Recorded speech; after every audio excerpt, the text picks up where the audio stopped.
First in high definition from the station on your side, this is WAVY News 10. We're working breaking news in North Carolina. State and local authorities in Gates County are investigating a meth lab there. This unfolded in a mobile home here on Rooks Road. This is video just in from Chopper 10. It's giving you a view of a scene where detectives are working. And 10 on your side's Jason Marks is live gathering details on the ground. Jason?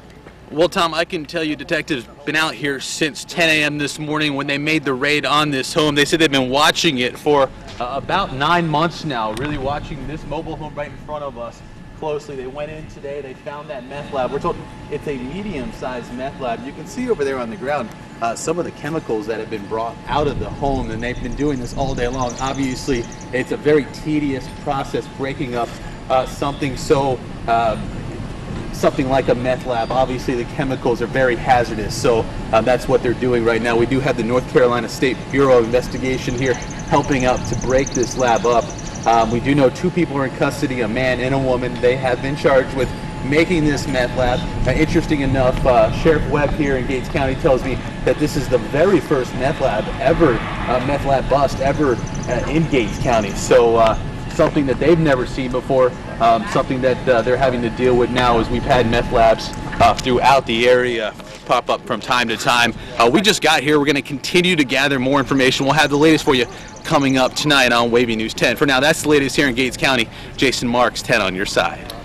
And now Newport News police want to question a man that they thought was a hostage, but it turns out he was never in any danger. Yeah, investigators say they found 33-year-old Justin Lawrence safe at a family member's home last night. The question is, how did one text message explode into a major tactical situation? 10 Your Side's Katie Collette checked into it for us. Katie, what'd you find? Stephanie and Tom, police will not go into detail about that text yet. What they will say is there was enough information to lead them to believe Lawrence needed help, and they had to respond as they would in any hostage situation.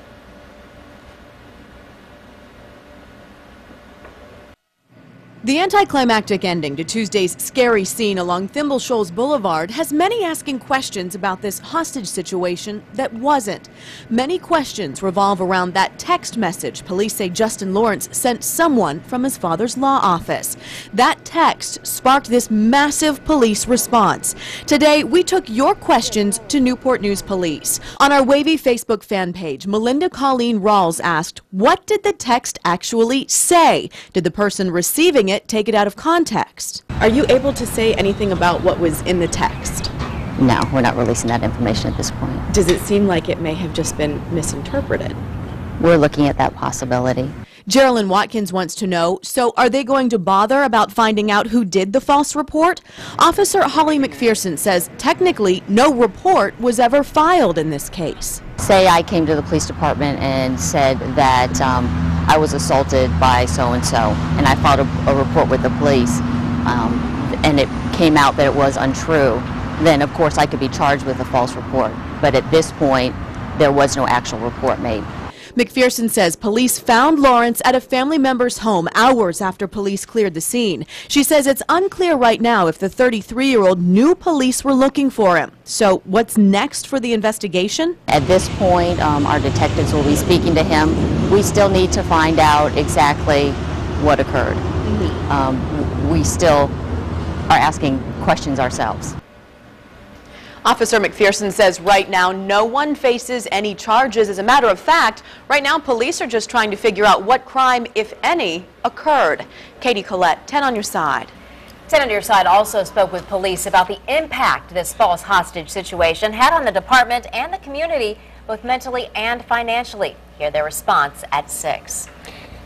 And now we have breaking news out of Virginia Beach. We've just learned the man shot by police over the weekend was carrying this gun, a toy. Yeah, police say Daniel Newcomb jumped out of the car with the toy gun.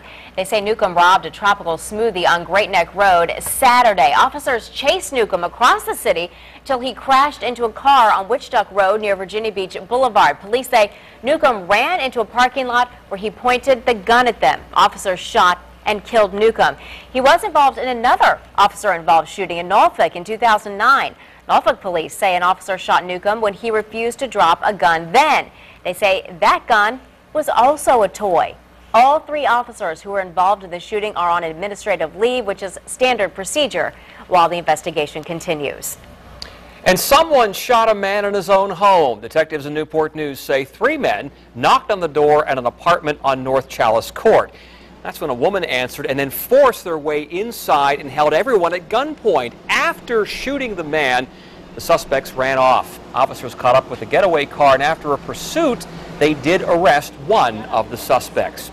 Now we're going to look live at Super Doppler 10 radar. You can see scattered rain moving in. Yep, 10 on your side. Chief Meteorologist Don Slater is tracking it all in the Super Doppler 10 Weather Center, where we also see some raindrops on our cameras outside, Don. Yeah, we certainly do, and there's some brief heavy rain going on across parts of Norfolk and into Portsmouth as well. We want to take a look at what's going on at Super Doppler 10 Live.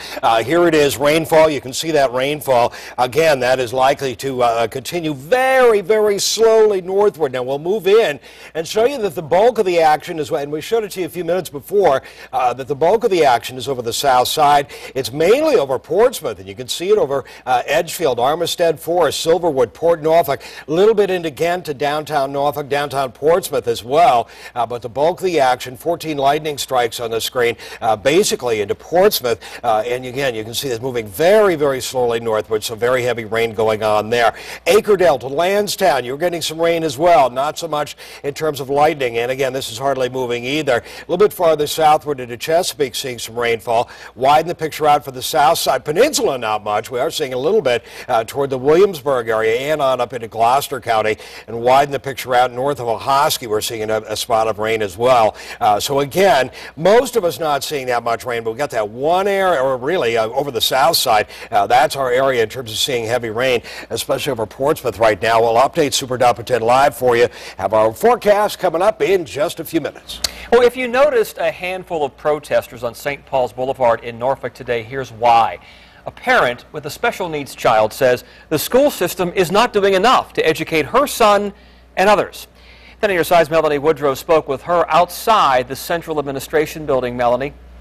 Tom, Christine DeHaven says that she has tried to work with the Norfolk School Board. She's hoping that today's protest will get the board's attention ahead of tonight's meeting. Even with a fractured foot, Mom Christine DeHaven was determined to stand outside the Central Administration Building all day. If it rains, I'm going to be here. If I'm the only one here, I'm going to be here. Something's got to be done. DeHaven's son has autism and is a student at Granby Elementary School. DeHaven says he is not getting the education he deserves. My son's regressed in all academic areas this year. Something's got to be done, and they're not getting it done. So with plenty of signs and family by her side, she hoped her message would not be lost. We've just got to speak up for the kids that can't be spoke. Norfolk School spokesperson Elizabeth Mather. Well, we certainly respect Ms. DeHaven's absolute right to express her concerns and sentiments in any way that she feels is appropriate. We will continue working with her and with her child directly to ensure that he has the best quality education. The protest partly stems from a recent incident. My son should not have been allowed to sit in a closet for 2 hours and 10 minutes. Mather says the closet was actually an open space and that teachers were observing DeHaven's son the entire time. You know, we work with every child every day in whatever way they come to our schools to make sure that they have the best possible school days that we can give them.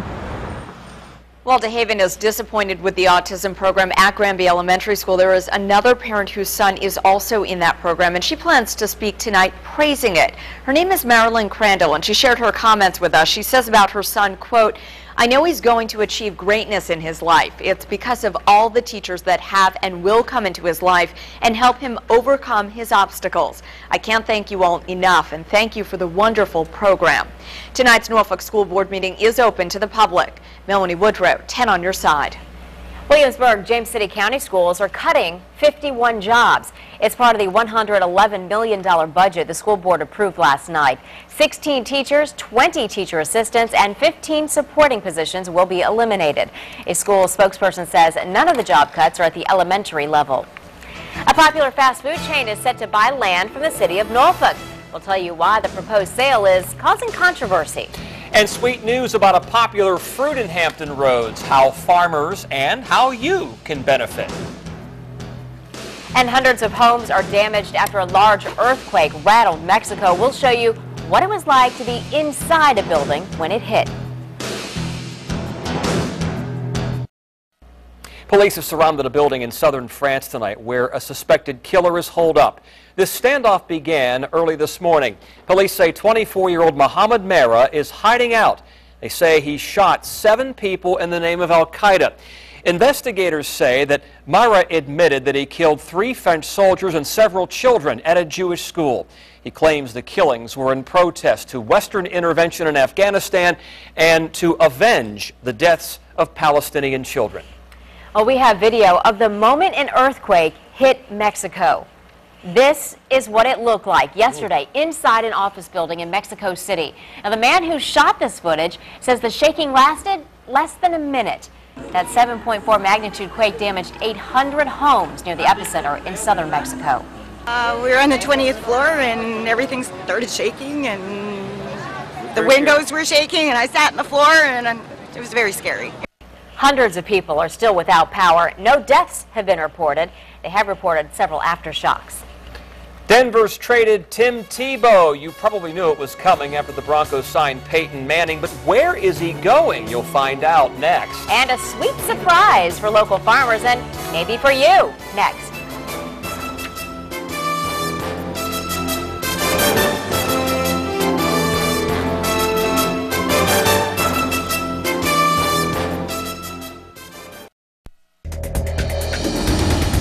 We're going to go back to that breaking news in North Carolina now. State and local authorities in Gates County are investigating a meth lab. This unfolded in a mobile home on Rooks Road. Chopper 10 gives you a view of that scene where detectives are working. Here's a live picture now from our crew on the scene. They're on the ground there in Gates County. The sheriff says 2 people are in custody. Look for another update in a few minutes right here on WAVY News 10. Well, the warm weather has been very good. Ha, ha, ha. So good, in fact, that strawberries are ripening at least 3 to 4 weeks earlier than normal. 10 News Side's Ava Hurdle is just back from the Pungo area of Virginia Beach, where a local farmer is already picking that fruit. Ava, did you bring us some? Well, give it a week or two, Stephanie, but Bruce Henley says he was pleasantly surprised to see ripened strawberries several days ago. How is it? It's good. Strawberry farmer Bruce Henley is growing the fruit on an 1.5 acre lot. I picked a quart last weekend. Wow. And it was one here and one there. Last weekend, mid-March, ripened strawberries. Apparently, conditions are ideal. 50-degree nights, 70-degree days, lots of sunshine. I mean, that's strawberry weather. He admits warm weather has given these red berries a head start. Under normal conditions, it's the last of April, you know, before you start picking. And this is the last of March. And this is the last of March. So yeah, we're a good, say, 3 weeks ahead of schedule. But he doesn't have enough manpower. We're shorthanded as far as having the help to pick them. But it's not. And even a lot of these that you see are red aren't all the way red, so we'll be able to keep up.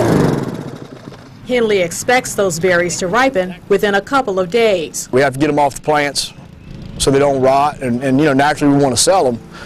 But as far as the U-pickers coming to pick bucketfuls of strawberries, it's still going to be a week or so away before it really gets plentiful.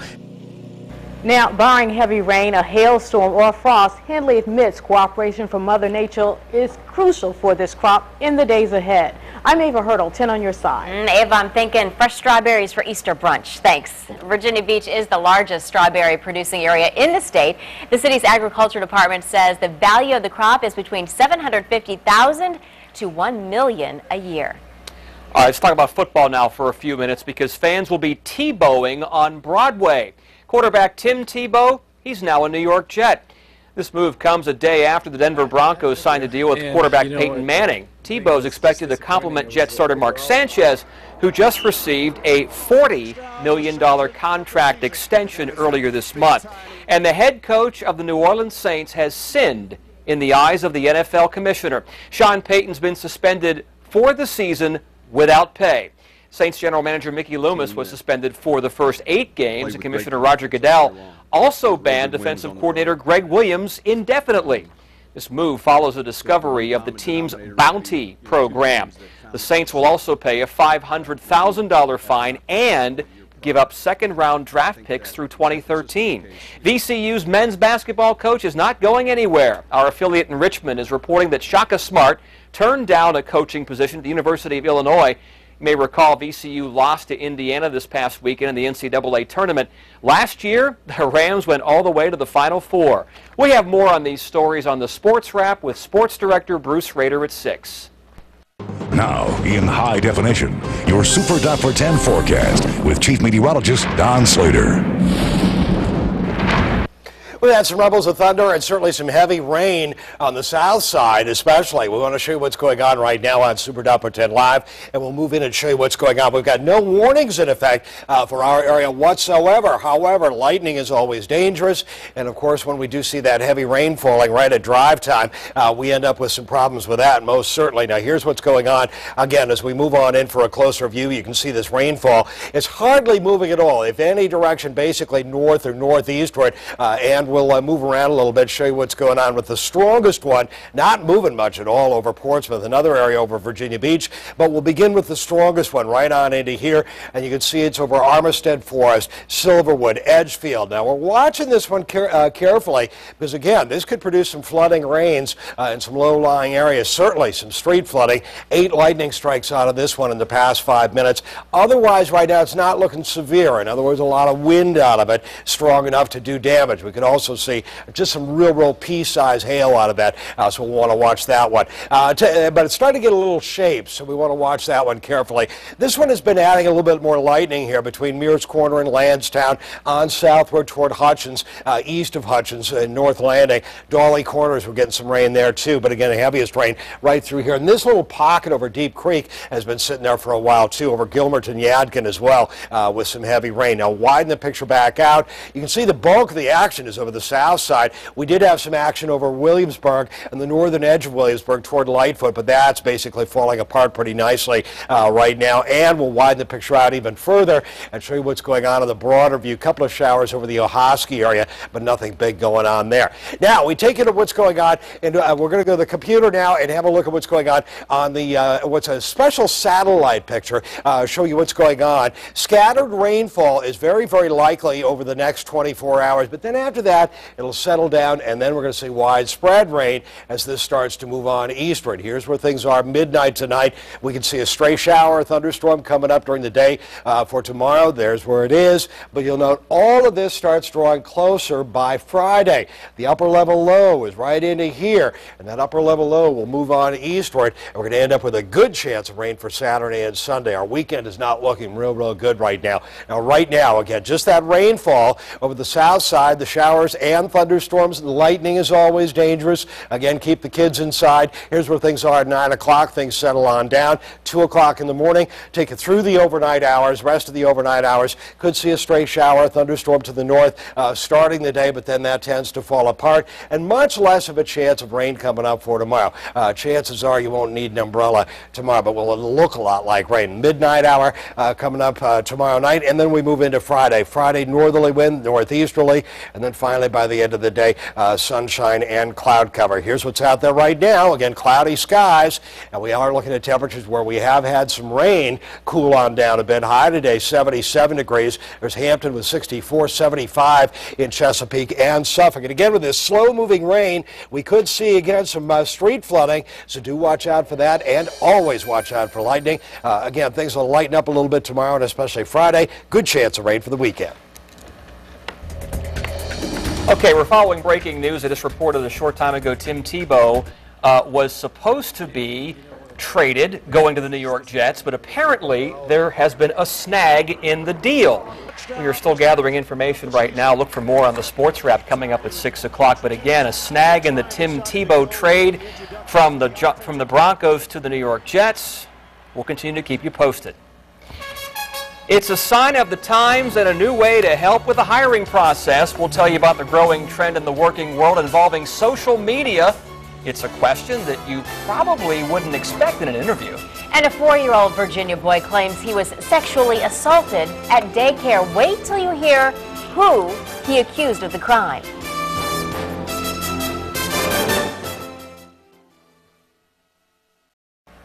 Some potential employers are asking for more than your work experience in your list of references. They want your Facebook login and password. It's more common with public agencies like police departments, but it's also happening in the private sector. Some say the request is an invasion of privacy, but many applicants say they can't afford to say no. Companies are also asking job applicants to friend a human resource manager or log into Facebook during the interview. A gas pump up in flames. Will show what happened before this fire. Investigators are back on the scene where a Florida teen was shot to death. How a neighbor comes to the shooter's defense.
This is what happens when an SUV hits a gas pump. There it is. It's surveillance video from Miami Beach, and it shows a Hummer waiting for a pump to open, but a smaller SUV cuts in front. Lost control, and you see what happened there. The fiery result. 2 women, though, inside the SUV jumped out, and an employee jumped into action. When I looked outside and saw the fire, I ran straight over here and hit the pump stop button. That's what I'm trying to do.